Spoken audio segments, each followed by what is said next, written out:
Are you ready to transform your summer into an epic splash-tastic adventure?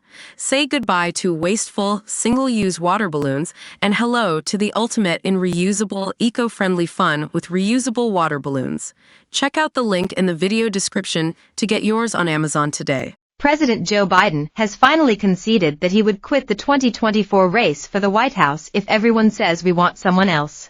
But the bumbling commander-in-chief, fast developing a reputation for painful public blunders, has insisted that won't happen. At the end of a crunch NATO summit in Washington, D.C. this week, Biden gave a speech where he introduced Ukraine President Zelensky as President Putin. The offensive mix-up quickly elicited gasps from around the room, filled with leaders and press from across the globe. Zelensky has been working to protect Ukraine against a brutal onslaught led by Russian dictator Putin for more than 2 years. It marked the latest in a string of blunders. Biden, 81, has been ridiculed for as even his most senior Democratic colleagues call for him to quit. Now even former President Barack Obama is thought to be maneuvering behind the scenes to get him out of the race. After 8 years of working together as president and second-in-command, Obama has privately expressed concerns about Biden's chances in the 2024 election, CNN reports. Meanwhile, members of the party are reportedly lobbying Obama and senior Democrat Nancy Pelosi to speak up and tell Biden he needs to drop out.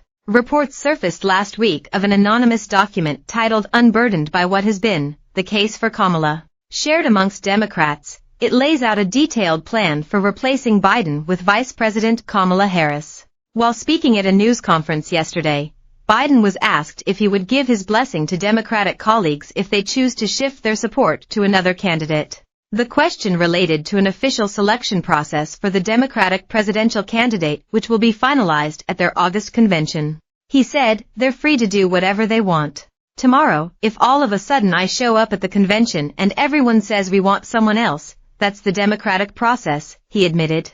But the president swore, it's not going to happen. Despite swirling concerns about Biden's capacity, he is at the moment the only acknowledged candidate and therefore likely to remain the Democratic nominee unless that changes. It would have to change before the convention in August, when the party's official nominee is selected.